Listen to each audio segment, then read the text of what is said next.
Already Raghuramakrishnaraju ఓపెన్గానే చెప్పాడు, జగన్ని అనర్హుడిగా ప్రకటించబోతున్నాం.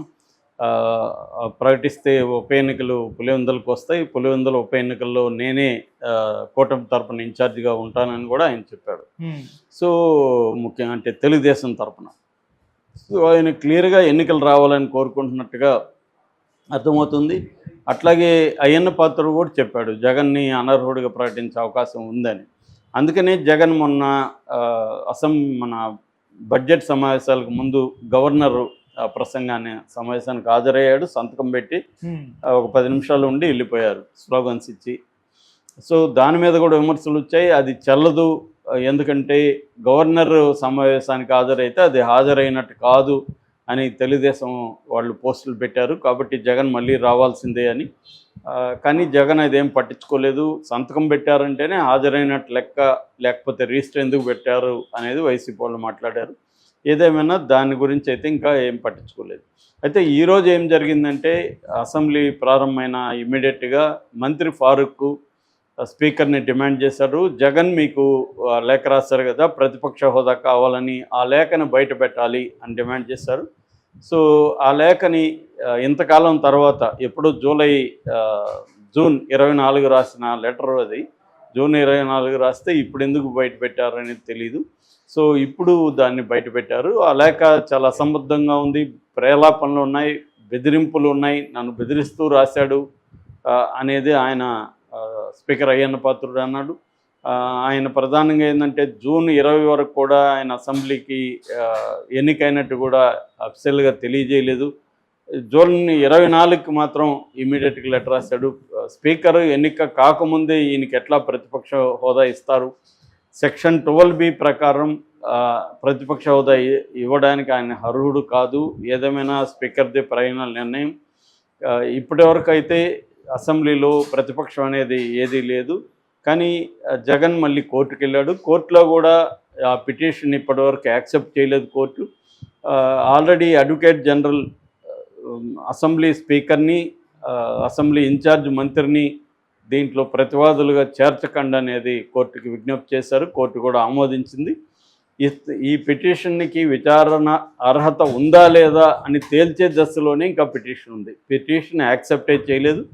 కానీ జగన్ కానీ వైసీపీ వాళ్ళు కానీ ఈ పిటిషన్ యాక్సెప్ట్ చేసేసింది కోర్టులో పెండింగ్లో ఉందన్నట్టుగా మాట్లాడుతున్నారు.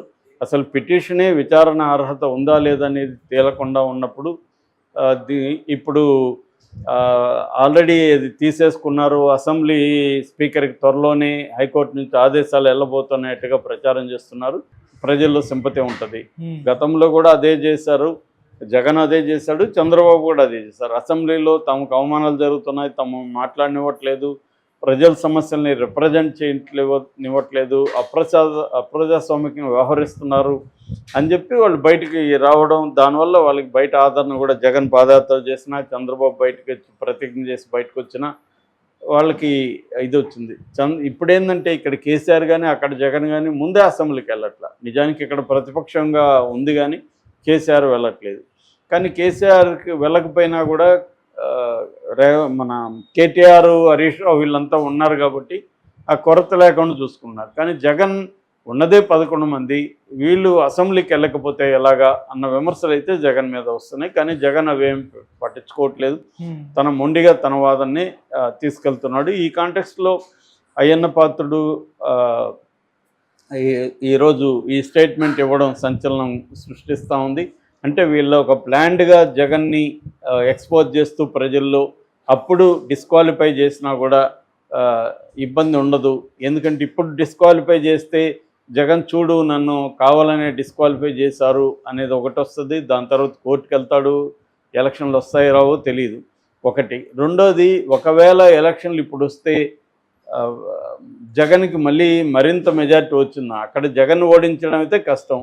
కానీ మరింత మెజార్టీ రాకుండా జగన్ని మెజార్టీ తగ్గించగలిగితే ఖచ్చితంగా కూటమికి మైలేజ్ వస్తుంది. అట్లా కాకుండా జగన్కి మెజార్టీ బ్రహ్మాండమైన మెజార్టీ వచ్చి అక్కడ గెలిచారనుకో, అప్పుడు కూటమికి వ్యతిరేకత ప్రజల్లో పెరిగిందనేది బాగా ఇదవుతుంది. దానివల్ల కూటమికి వచ్చే అదన ప్రయోజనం ఏం లేదు. అక్కడ ఉప ఎన్నికలు తీసుకురావడం వల్ల కొత్తగా అంటే జగన్ ఓడిస్తారా అంటే ఓడించలేరు. ఓడించలేనప్పుడు అక్కడ ఉప ఎన్నికలు తీసుకొచ్చి లాభం ఏంటి? ఓడించగలుగుతామని కాన్ఫిడెన్స్ ఉంటేనే జగన్కి వీళ్ళు ఇబ్బంది పెట్టి జగన్ని డిస్క్వాలిఫై చేసి మళ్ళీ ఉప ఎన్నికలకు వెళ్తారు కదా తప్ప, వీళ్ళకి ఆ కాన్ఫిడెన్స్ లేనప్పుడు, ఓడిస్తామని కాన్ఫిడెన్స్ లేనప్పుడు ఇవన్నీ కూడా ఉత్తుత్తి బెదిరింపులు, జగన్ని పబ్లిక్లో ఒక తక్కువ చేయడానికి చేసే టాక్టిక్స్గానే కనపడుతుంది. కానీ నిజంగానే చర్య తీసుకోవాలంటే వాళ్ళకి పెద్ద విషయం కాదు.